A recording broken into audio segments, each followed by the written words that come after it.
ба шарафи рӯзи президент дар маркази фарҳангии офтобаки ҷамоати деҳоти 20-солагии истиқлолияти давлатии ноҳияи Вахш бо иштироки роҳбарияти ноҳия, намояндагони мақомоти қудратӣ, роҳбарони ташкилоту муассисаҳо, фаъолону собиқадорон ҷамъомади тантанавӣ баргузор шуд. Қурбон Юсупов, раиси ноҳияи Вахш, аҳли ҷамъоматро бо ин санаи тарихӣ табрику шодбош гуфта, аз хизматҳои шоёну корнамоиҳои гаронарзиши президенти мамлакат, асосгузори сулҳу ваҳдати миллӣ, пешвои миллат муҳтарам Эмомалӣ Раҳмон ёдовар гардид. Қайд дошт, ки Тоҷикистон баробари мустақилият ба даст овардан бо ҷанги таҳмилӣ рӯбарӯ шуд ва давраи хеле ҳассосу вазнинро мардуми кишвар бо мушкилиҳои тоқатфарсо, аз даст додани пайвандон, сарсониву оворагӣ, таҳдиди гуруснагиву парешонӣ аз сар гузаронид. Дар ин айёми басо ҳассос халқ чунин пуштибону чунин фарзанди шуҷоъу ватанпарвар, халқдӯст, сулҳофар, ҷасур ниёз дошт.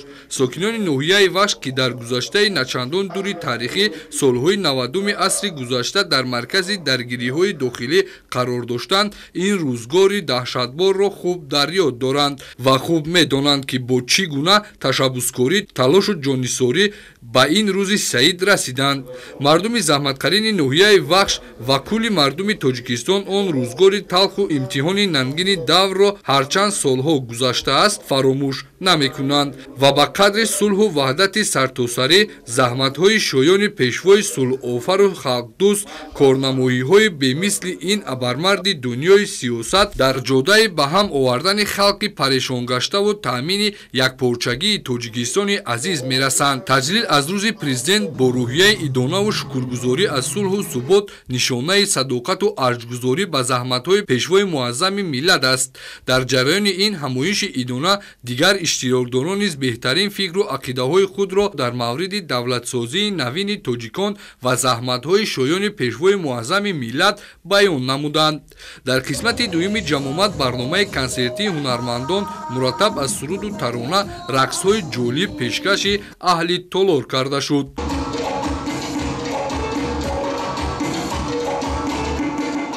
рӯзи президенти ҷумҳурии Тоҷикистонро сокинони шарафманди ноҳияи Вахш бо дастовардҳои баланди меҳнатӣ, таъмини дурнамои истеҳсоли пахта, вусъат бахшидани бунёдкориҳо бо шукӯҳу шаҳомати хоса ва арҷгузорӣ ба хизматҳои беназири пешвои муаззами миллат таҷлил гирифтанд. Маъруфи Назирӣ, Фахриддини Карим барои барномаи иттилоотии ахбор аз ноҳияи Вахш.